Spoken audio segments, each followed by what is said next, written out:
Avec ses 27 200 km² de terre, la Bretagne, péninsule encadrée par l'océan Atlantique sur 3 de ses côtés, est avant tout une côte livrée aux ardeurs des eaux et des vents. Déchiquetée, découpée, érodée ou polie, voilà 300 millions d'années que ces côtes subissent le lent travail de l'érosion, la colère des vents et l'assaut répété des marées. La Bretagne en tire sa spectaculaire beauté et ses contrastes qui ne sauraient laisser indifférents.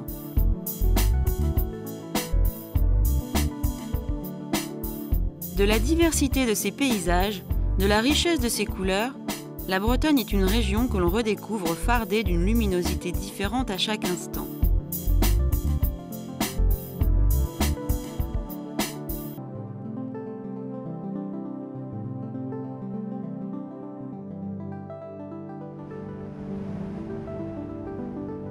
Là, on est sur la pointe de Garreau. La pointe de Garreau qui s'avance dans la plaine de la Rance. La Rance est arrivée un beau jour, mais elle n'est pas venue comme ça. C'est un claquement d'œil. Non, c'était un petit ruisseau, comme on dit chez nous, un petit ruisseau.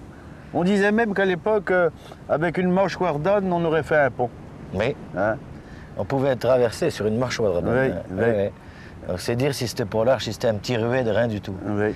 Et quand on voit la largeur que ça a pris maintenant. À ce tour, hein, c'est terrible. Mais c'est à cause de Saint-Celiac, ça. Ah, le moine Saint-Celien, oui. Hein, qui a donné son nom au pays. Ben, il n'avait pas apprécié que les ânes qui venaient d'en face de Rigourdin venaient roucheux, venaient manger sa vigne. Ah, puis surtout la vigne. Le raisin tant que ça avait touché les choux seulement, ça calait, mais là, voilà. venir roucher son raisin... Dans un premier temps, qu'est-ce qu'il leur avait fait déjà, les ânes-là? Oh, ben alors, dans un premier temps, il leur avait tourné la tête à l'envers. Il avait la tête qui regardait le cul. Oui, alors, ça fait que les ânes, en criant avancer, ils reculaient. Ils reculaient, mais c'était pas si âne que ça, tout comme, parce qu'ils s'étaient bien rendu compte qu'ils reculaient. Et du coup, là, ils s'étaient mis à marcher à recul. Et comme ça, ils pouvaient revenir, roucher encore le raisin à Saint-Celiac, quoi. Alors, il avait beau être un saint, on n'est pas moins homme aussi. Alors, il se felit pour de bon. Il prit sa crosse d'évêque, il tapit 3 grands coups. Et du coup, là, la Rance s'est élargie, et c'est devenu, comme on la voit, c'était... Voilà, les ânes ne pouvaient plus passer.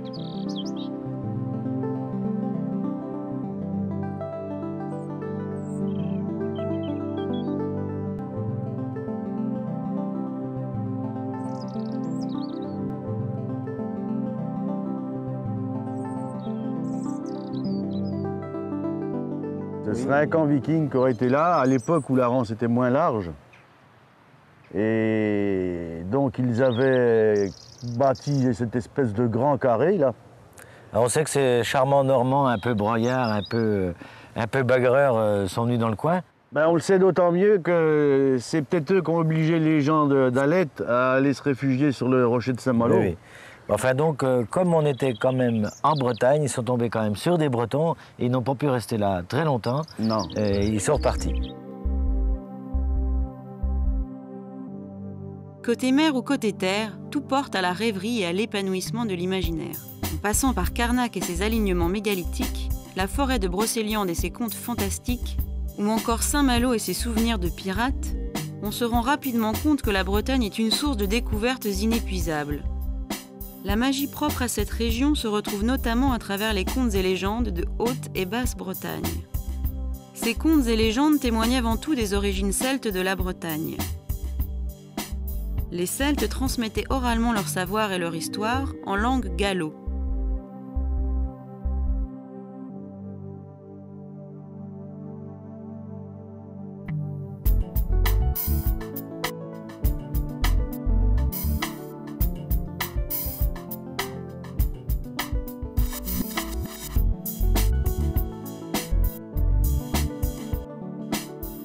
Le gallo, c'est la langue de la Haute-Bretagne, la langue romane. Elle ressemble à d'autres langues régionales de France, comme le poitevin, le charentais, le vendéen. Oui. Hein? Et la Basse-Bretagne, c'est la partie où on parle le breton, langue qui vient plutôt des îles britanniques, hein, puisque les Bretons sont arrivés... des Gallois qui savaient nager. Voilà, langue cornique, galéique, enfin, ce type de langue qui venait des îles britanniques. Les Bretons sont arrivés au IVe siècle. Et la Basse-Bretagne, c'est la zone ouest de la Bretagne où on parle ce qu'on appelle le breton. Et la partie est, qu'on appelle la Haute-Bretagne, on parle gallo. Alors la limite, c'est au nord, sur la côte nord, une petite commune qui s'appelle Plouas. Et on descend en passant par le centre de la Bretagne, en passant par Pontivy à peu près. Et la limite, c'est la presqu'île de Rhuys, c'est-à-dire le golfe du Morbihan.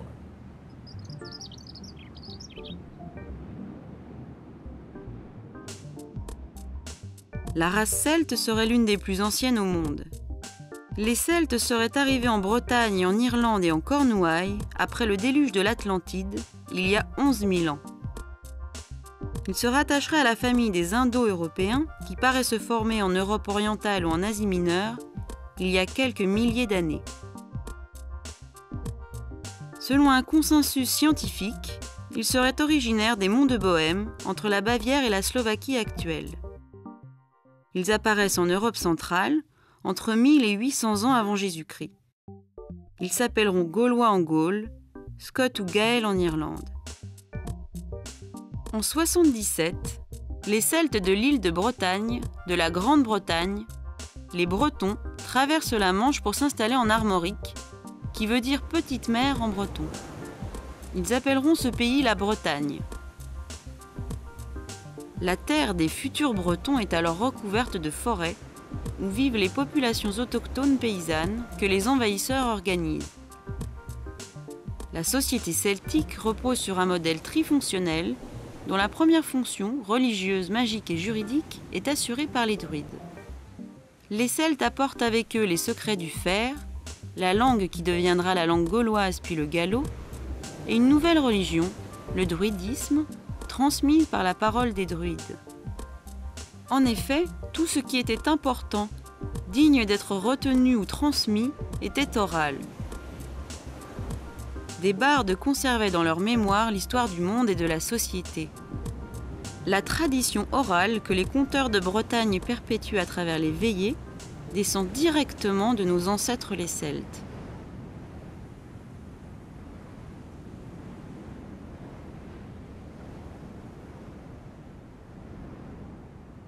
Être conteur, c'est poursuivre la tradition de l'oralité populaire, quoi. Les conteurs qui allaient chez les gens, c'était bien souvent plus des mendiants que des conteurs. J'ai eu l'occasion, moi, de connaître les derniers conteurs. Bon, c'était des gens qui faisaient un peu peur et ils venaient compter pour une famille à une veillée, moyennant une soupe et un morceau de lard. Et puis il y avait aussi les contes des veillées parce que quand même la veillée était un moment important dans la tradition rurale.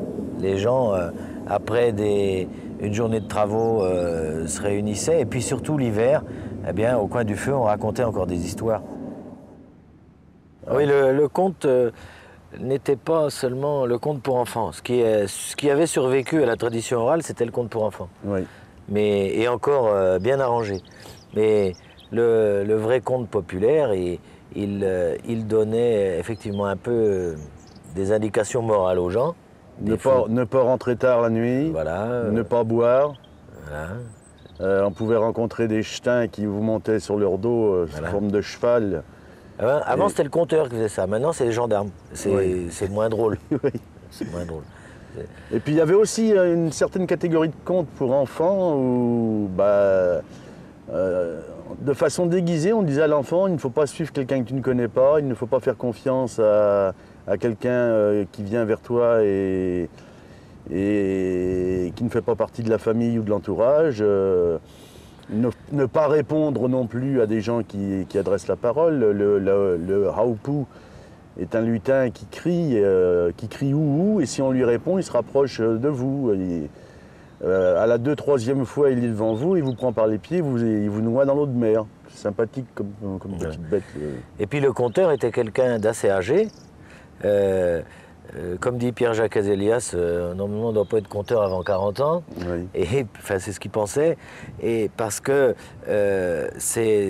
il y avait le côté sagesse dans le conteur, qui avait son expérience de vie, qui pouvait C'est le conteur qui peut expliquer aux plus jeunes, là aussi, ce qu'il faut travailler, qu'il faut économiser, qu'il ne faut pas se disperser, enfin, il y avait toute cette morale-là du travail. Et puis aussi l'éducation, les conteurs étant souvent des grands-parents, c'était l'éducation des petits-enfants qui se faisait à travers le conteur.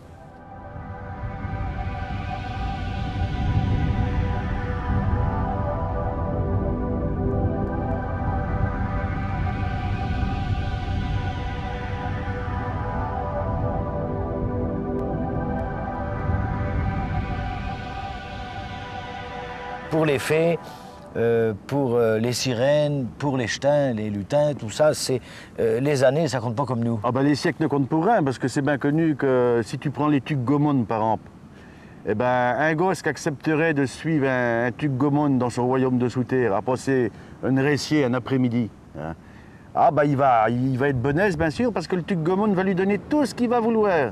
Mais quand il va le ramener sur le rivage le soir, le petit gars-là, il ne retrouvera jamais son monde, ni ses parents purins. Il sera passé 2 siècles. Ouais, ils sont tous morts et enterrés. Ouais. En une journée. C'est pour ça, ça peut pas... quand on cause du temps qui passe, nous, ça nous paraît long, des coups. Oui. Et pour accompagner des fées, des lutins, des sirènes, le temps n'a pas la même valeur.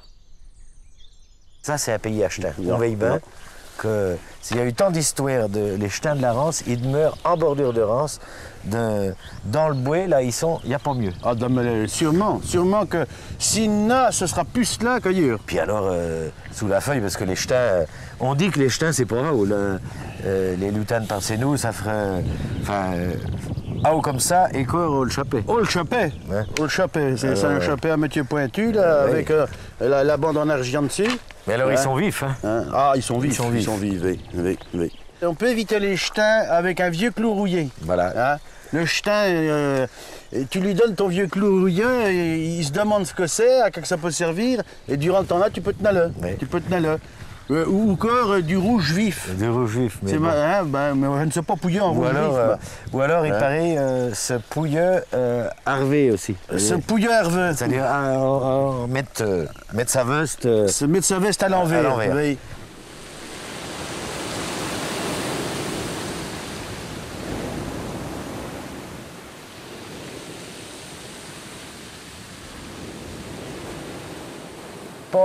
Pas direct sur la Rance. Pas direct, non. C'était des fées, nous. Les sirènes, il y en a la sirène de la Frénoy, mais alors là, c'est du côté du Cap Fréhel. Alors là, il y a une sirène bien connue. La sirène de la baie de la Frénoy. Alors là c'est une vraie sirène. Même qu'il y a eu un charbonnier au 19e qui l'a pêché.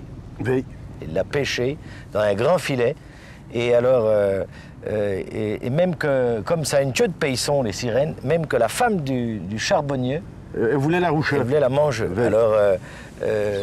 Alors, elle a promis fortune en échange de la vie, et ils n'ont pas eu à se plaindre de la bonté de la sirène, parce qu'elle nous a donné, en battant le yaou avec sa queue, eh ben, toutes les gouttes de yaou devenaient des pièces d'or ou pièces d'argent. Oui. Alors, là, une famille qui a été heureuse. Oui. Ouais. Et comme cas, des fois, tu vois, il ne faut pas voir le profit immédiat. Voilà. Parce que s'ils avaient rouché le paillisson là, ben, ils n'auraient rien eu après. Alors seulement, elle a dû être tracassée parce que la sirène de la Frénoy, il paraît qu'elle serait partie aux Indes. Mais alors... ça a été dit, ça. Ça a été dit. Mais on ne l'a pas revu.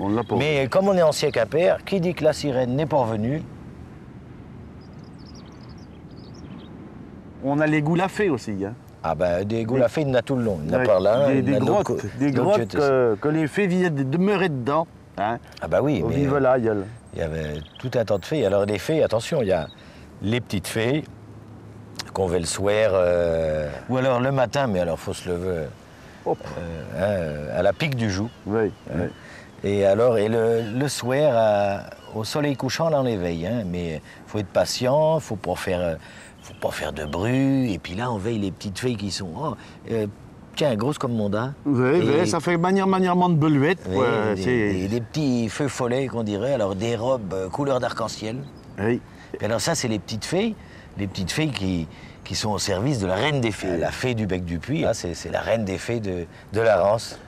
C'est d'ailleurs assez rigolo qu'on est là à conter des fées, parce qu'il y a depuis 3 ans, là, depuis qu'on est sur un siècle impair, qu'on peut en voir des fées. Oui. Parce que les siècles pairs, on n'en voit pas de fées. Non. 19e, il n'a eu hardi de vue. Oui. 20e, pas de miette. Non. Et là, on commence à en revoir. Oui. Ça se mérite, et puis surtout, alors ça, faut le dire, Cognac et gosses, qu'à chaque fois qu'il y en a un qui dit que les fées n'existent pas, ça en fait mourir une. Oui. Et ça, c'est important de le dire, les gosses, quand même. Parce que les fées, au diminuent, deviennent toutes petites. Paraîtrait même que sur la fin de sa vie, une fée, on pourrait la porter avec comme lisseux, comme droit de bord, un pétale de rose. Ça suffirait. Brocéliande n'est brocéliande que dans les contes. Sur les cartes, cette tache verte de 7500 hectares s'appelle officiellement la forêt de Pimpon. Forêt sacrée des anciens Celtes, des anciens chevaliers de la table ronde, du mythe du roi Arthur. Forêt de légende, elle incarne toute la magie bretonne. Alors ici, on est au nord-est de la forêt de Pimpon. C'est la basse forêt. Plus précisément, dans le domaine de la légende, dans le domaine de l'autre monde, on est sur les terres de la fée Viviane et l'enchanteur Merlin. Ici, pour l'amour de Viviane, pour l'amour de la fée, la nymphe des eaux, Merlin a bâti un domaine d'éternité, mais qui n'est pas visible par tous les hommes, par le commun des mortels. Il se cache sous les eaux de Compère, sous le lac. C'est ce fameux palais de cristal qu'on rencontre dans la légende du roi Arthur et des chevaliers de la table ronde. Viviane est plus rattachée dans le monde féerique à l'élément eau, puisque elle a établi sa demeure sous les eaux, alors que Morgane est plus, on va dire, quelqu'un qui serait lié à la terre, aux éléments chthoniens. D'ailleurs, Morgane est une image beaucoup plus ancienne que Viviane, si je puis dire. Morgane, on a parlé tout à l'heure de la légende arthurienne, qu'elle venait de la mythologie celtique. Et Morgane est en fait une déesse de la guerre. C'était la Morrigan. Et bien entendu, en tant que déesse de la guerre, elle conduisait les guerriers sur les champs de bataille. Et c'est vrai que pour un guerrier celte, la plus belle mort qui puisse exister, c'était de combattre et de mourir sur un champ de bataille. Donc forcément, Morgane est devenue, après dans la légende arthurienne, une femme de pouvoir, une maîtresse femme, ce qui ne plaît pas à tous les hommes. Et c'est vrai que cette Morgane va tenter aussi, à sa manière, de manipuler Arthur, puisqu'ils ont quand même un rapport familial, ces deux-là, puisque Morgane est la demi-sœur d'Arthur, c'est-à-dire qu'ils ont la même mère, mais pas le même père, puisque Arthur c'est Uther Pendragon et Morgane, c'est le duc Gorlois de Cornouailles. Et cette Morgane va finir en Brocéliande. Elle va se retirer sur ses terres, qui sont le Val sans retour. Le Val sans retour, puisque dans la légende, Morgane a pris habitude d'enfermer tous les amants infidèles dans ce Val, d'où le nom de sans retour pour certains, pas tous. Et ce Val sans retour, le domaine de Morgane est situé dans l'autre monde. Alors qu'est-ce que c'est cet autre monde? Parce qu'on le rencontre beaucoup dans la légende arthurienne. Eh bien, ça vient aussi du monde celtique. Les Celtes ne croyaient pas aux enfers, au paradis, comme dans la conception chrétienne, mais à un monde parallèle au nôtre, qui est le Tirnanog, le pays de l'éternelle jeunesse, le pays où on ne connaît pas la faim, la soif, où tout est produit comme ça de manière extraordinaire, un petit peu comme le jardin de l'Éden quand même. Et là, dans cet autre monde, vous avez des héros, des guerriers, mais aussi vous avez des revenants. Et à certaines périodes de l'année, les frontières deviennent plus poreuses, si je puis dire, et il y a comme ça une interpénétration du monde des vivants et du monde comme ça des Celtes, de cet autre monde, qu'on retrouve d'ailleurs dans une fête qui revient à la mode, c'est Halloween.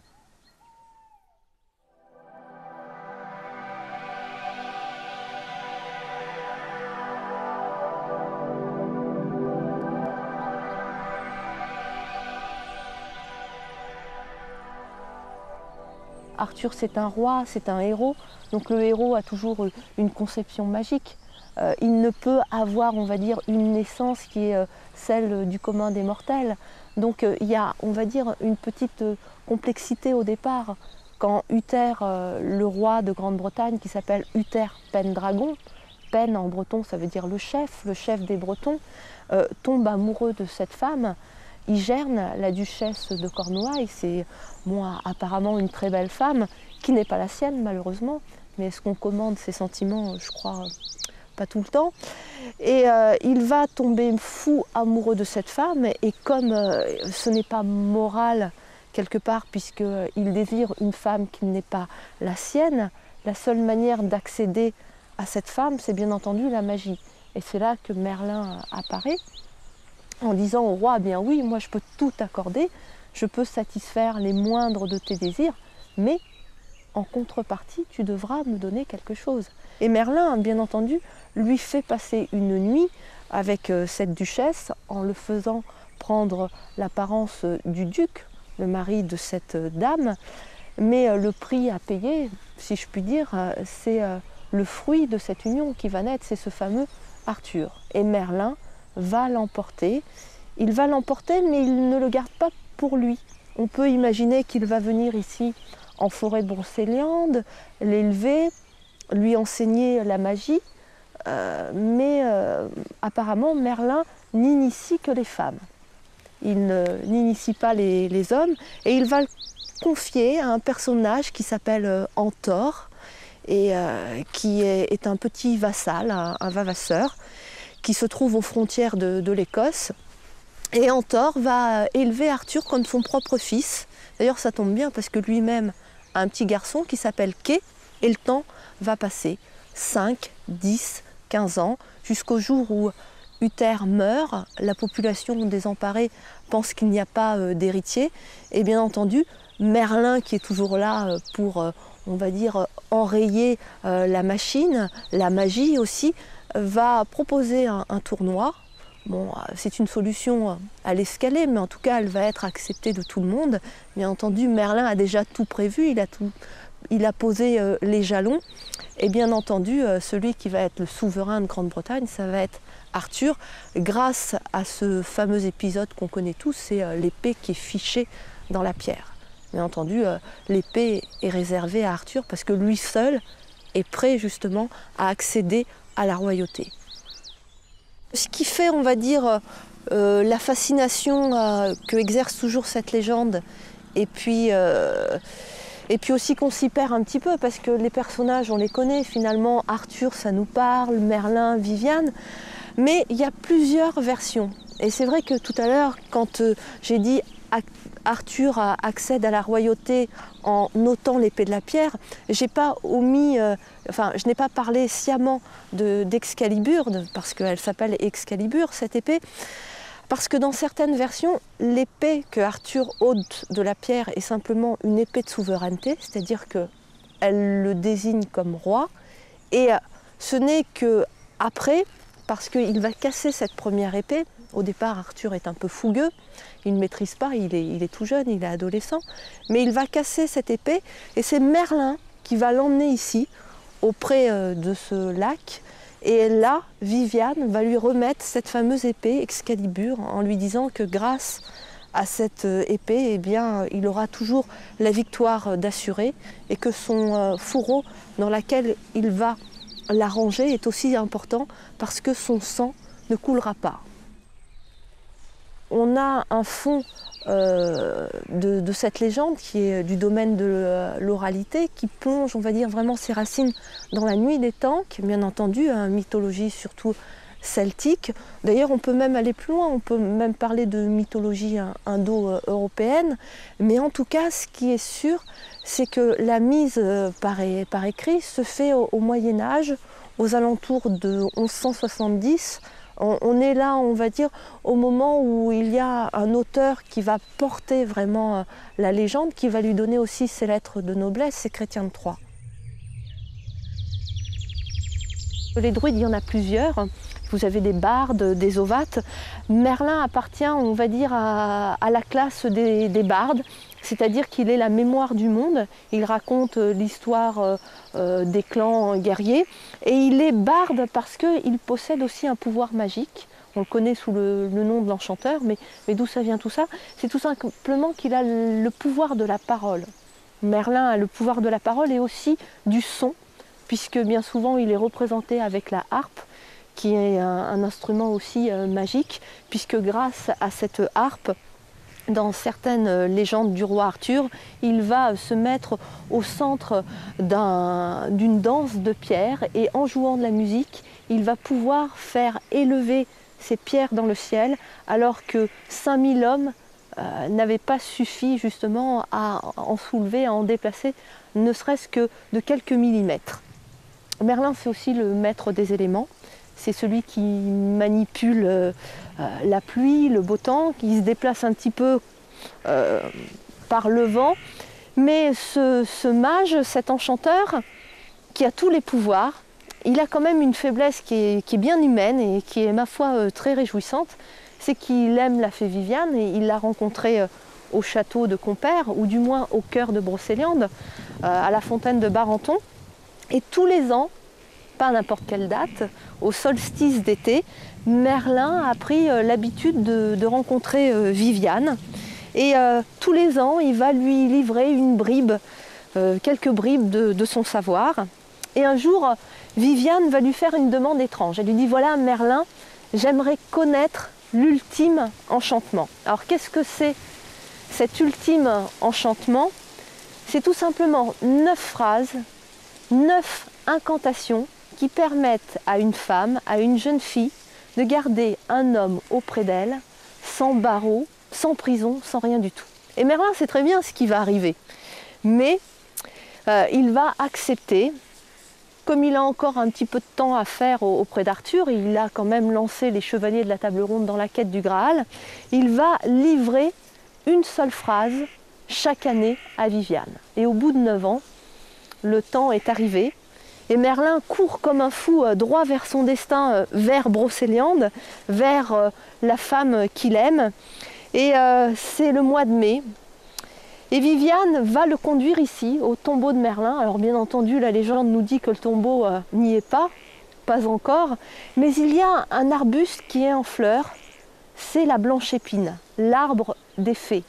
Et on dit qu'il ne faut jamais s'endormir sous l'aubépine parce qu'on se réveille complètement fou. Et Merlin va se laisser conduire par Viviane. Il sait très bien les propriétés de l'aubépine, mais qu'à cela ne tienne, il se laisse conduire. Viviane va le faire asseoir. Et dans un langage d'autrefois, Merlin va lui murmurer la dernière phrase. Viviane va lui caresser ses cheveux. Lui va s'appuyer contre son épaule et il va s'assoupir, il va s'endormir. Quand Viviane le voit si vulnérable, si fragile, elle va se lever, défaire les voiles de sa coiffe, faire 9 tours, prononcer les 9 phrases, et quand Merlin se réveille, il est prisonnier.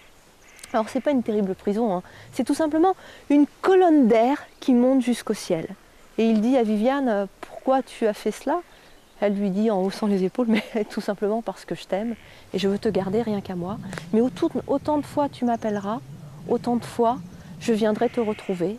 Et pour notre amour, eh bien, tu seras prisonnier à jamais, éternellement, de la forêt de Brocéliande.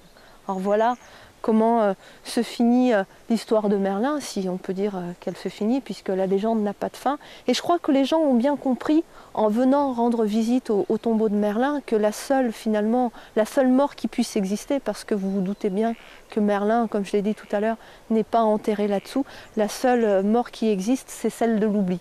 Et tant qu'on réactivera justement cette légende, eh bien la légende n'aura pas de fin. Merci.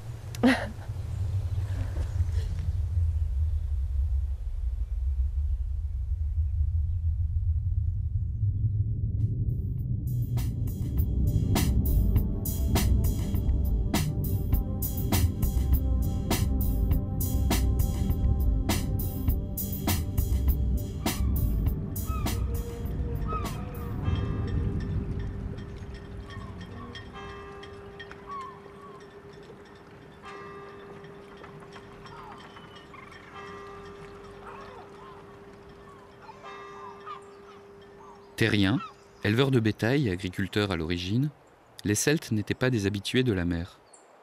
Ayant émigré en vagues successives vers les pays où le soleil se couche, ils se sont heurtés à la mer, le grand océan, qui dans les croyances de l'Antiquité entourait le monde. Au-delà de la peur, les Celtes ont éprouvé une sorte de fascination envers cette mer qui s'est traduite par de nombreuses croyances à propos de l'autre monde. Ces croyances sont liées à un culte de l'au-delà remontant aux croyances mégalithiques dont ils sont les héritiers. L'Armorique est pour eux une terre de jonction entre deux mondes qui coexistent. Les Celtes parlaient d'un autre monde enchanté, à la limite où la terre et l'océan se confondent. Pour eux, la mort représentait le commencement d'une vie meilleure. Dans la légende, l'Ankou est le serviteur de la mort. Il vient chercher le défunt qu'il transporte au royaume des morts en charrette. Dans les régions du littoral, il s'agit d'un bateau de nuit qui conduit le défunt à l'embarcadère, qui permet aux âmes d'accéder à l'autre monde, de l'autre côté de l'océan. Une des légendes les plus connues, propre au pays de la mer, est teintée d'histoire, et la légende de la cité engloutie, la cité d'Is. Traditionnellement, la ville d'Is se situait en baie de Douarnenez ou à la pointe du Raz. Cette cité disparut sous les flots à une époque indéterminée, peut-être au début du VIe siècle. La ville d'Is était la capitale du roi Gradlon de Cornouailles, bâtie sur une île protégée de la mer par une digue. Elle était une cité de débauche, où Dahu, la fille de Gradlon, se livrait aux pires orgies et tuait chaque matin ses amants de la nuit, malgré les avertissements de saint Guénolé. Tant et tant que Dieu décida de détruire cette Babylone maritime. À cet effet, il permit à Satan de s'introduire dans la ville sous les traits d'un jeune homme dont l'infinie beauté séduisit la princesse. Celle-ci, ivre d'amour, lui confia pendant la nuit les clés des portes de la ville qu'elle avait dérobées sur la poitrine de son père endormi. Aussitôt, le démon ouvrit les portes écluses protégeant Is, et la marée se précipita dans les rues, noyant la cité et ses habitants. Saint Guénolé toutefois prévint à temps le roi Gradlon, qui bondit sur son cheval avec Dahu en croupe. Mais tandis que le cheval du saint filait devant les vagues, celui du roi se traînait, alourdi par les péchés de la princesse. Guénolé ordonna alors à Gradlon de se séparer de celle que Dieu avait maudite. Le roi refusa, et aussitôt le flot vint battre les sabots de son cheval. Désespéré, Gradlon comprend alors que la sentence du Très-Haut est définitive et abandonne sa fille débauchée à son triste sort. Aussitôt, son cheval bondit et rejoint la terre ferme. La ville est alors engloutie. Aujourd'hui encore, il arrive que par temps calme, si vous regardez bien, si vous vous concentrez, vous pourrez apercevoir sous les eaux les toits et le clocher de la cité engloutie. Quant à Dahu, on l'a dit transformé en sirène, qui, incorrigible, attire les hommes par ses chants et leur impose mille et un tourments.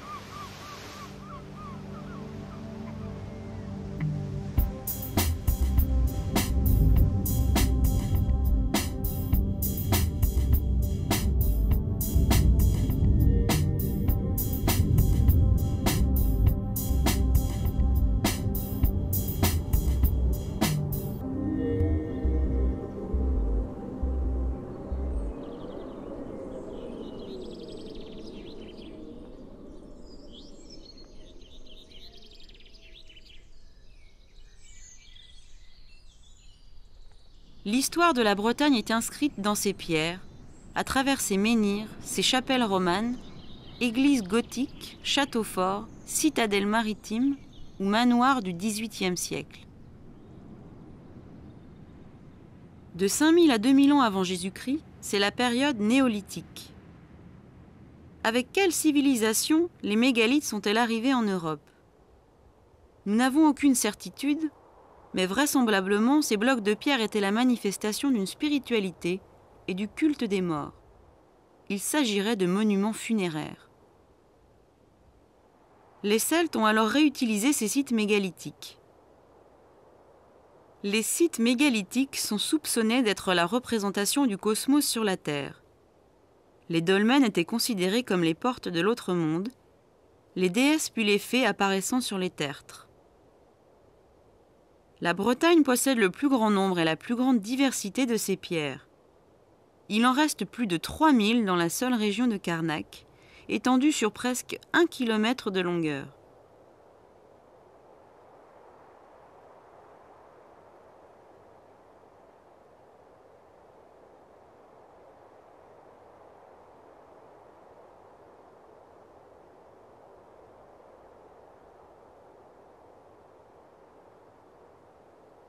Les mégalithes sont de grandes pierres placées par les hommes du Néolithique, entre 5000 et 2000 ans avant Jésus-Christ.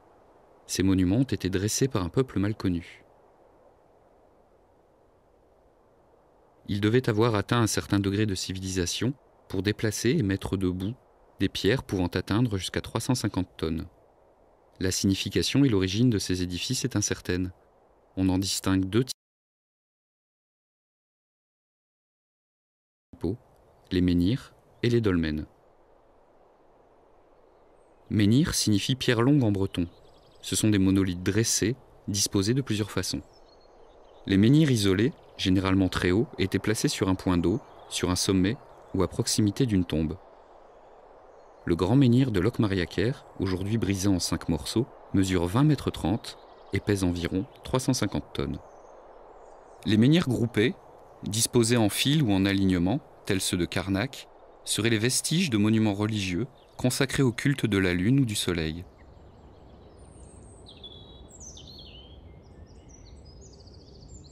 Les dolmens, quant à eux, seraient des chambres funéraires. Plusieurs squelettes ont été découverts, protégés par ces structures de pierre. Les dolmens peuvent être construits d'abord en surface, puis recouverts d'une butte de terre. Ce sont les tumulus. Recouverts de pierre, ce sont les cairns ou allées couvertes. Ils peuvent également être creusés dans le sol ou aménagés dans une grotte artificielle. Certains murs et plafonds de ces chambres funéraires sont ornés de gravures, de motifs géométriques ou représentant des animaux.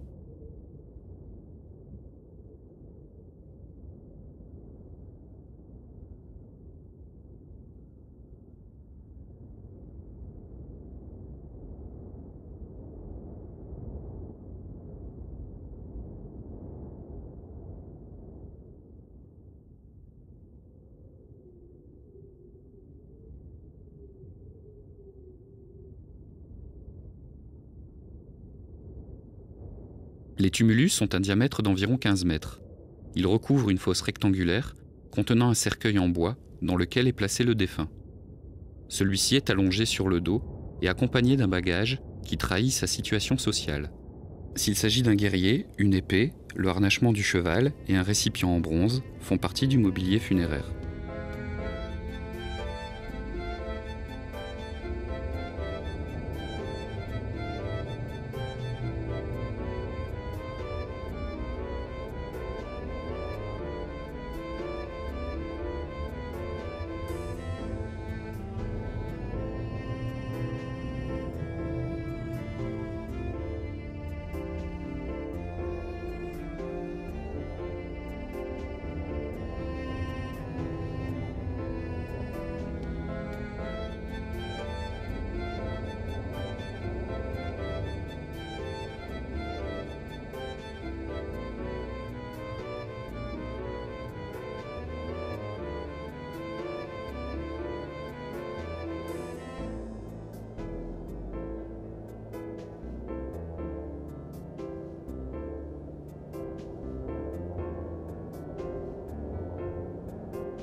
Le mystère des mégalithes reste entier quant à l'origine et au degré de connaissance du peuple qui en est l'architecte.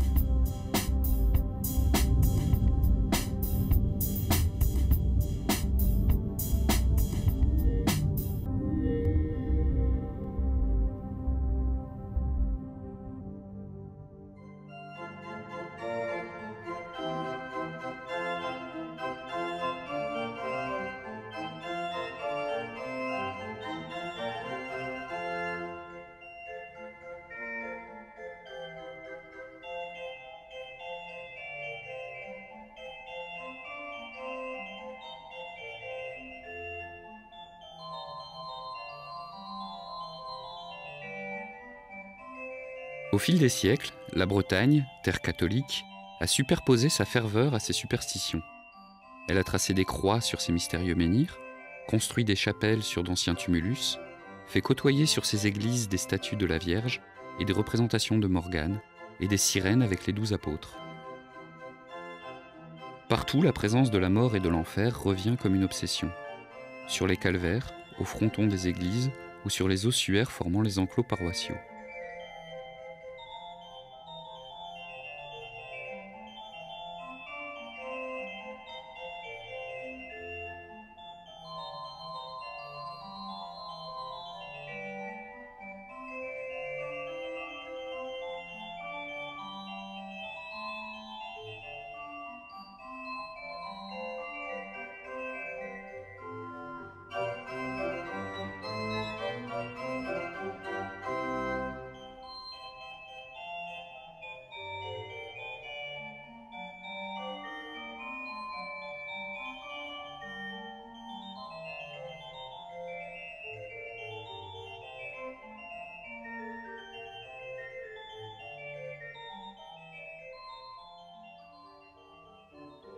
La légende dorée de la Bretagne, autrement dit l'histoire des saints, qui du 5e au 7e siècle l'ont évangélisée, peut se lire à travers l'art sacré, très présent et très bien conservé dans cette région. L'art sacré couvre en effet toute la campagne, de la Haute à la Basse Bretagne.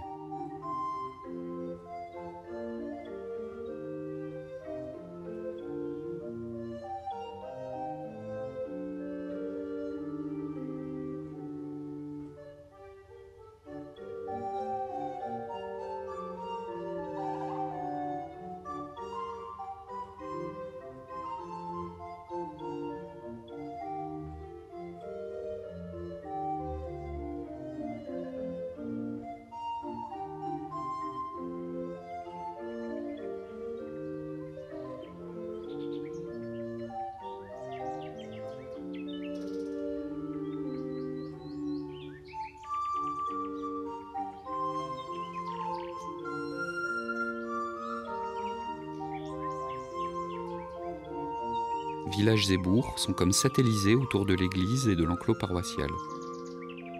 La richesse et la finesse des calvaires, l'inspiration de la statuaire, font des monuments des plus modestes cités, des ensembles architecturaux d'une beauté fascinante.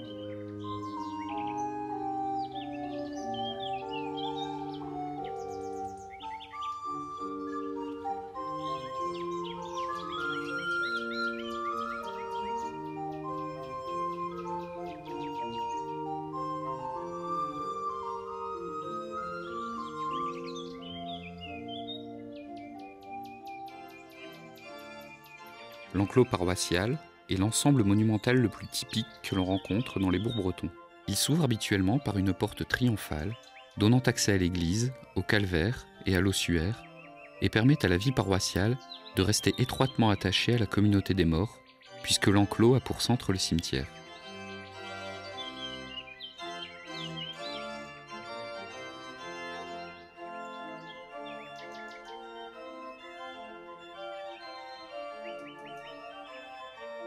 La concurrence qui existe entre villages voisins explique la richesse des enclos qui ont surgi en Basse-Bretagne sous la Renaissance et au XVIIe siècle.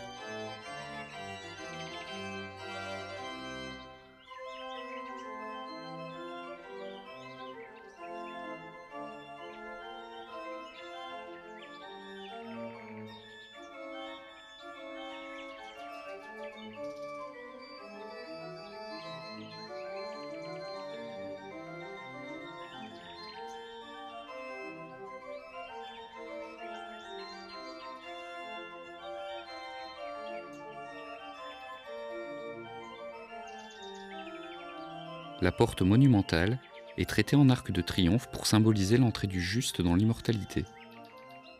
Les ossuaires, qu'on élevait contre l'église ou le mur du cimetière, servaient à recueillir les ossements des défunts de la paroisse. Ces ossuaires sont ensuite devenus des bâtiments isolés et d'exécutions plus soignées. Ils ont pris la forme de reliquaires et ont servi de chapelle funéraire.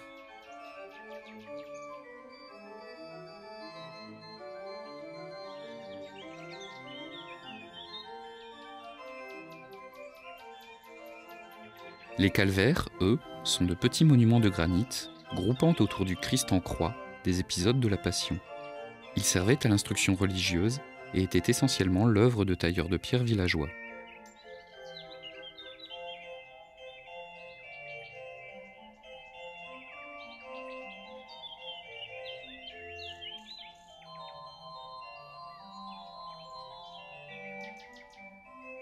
Ainsi, si la quête du Graal ne semble plus d'actualité, le sentiment religieux reste très présent.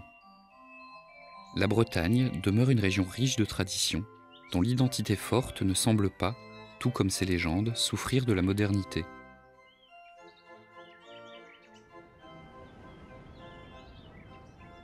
Chaque année, la popularité grandissante des festivals interceltiques de l'Orient ou des vieilles charrues de Carré-Plouguer est le symbole d'une Bretagne à jamais séduisante.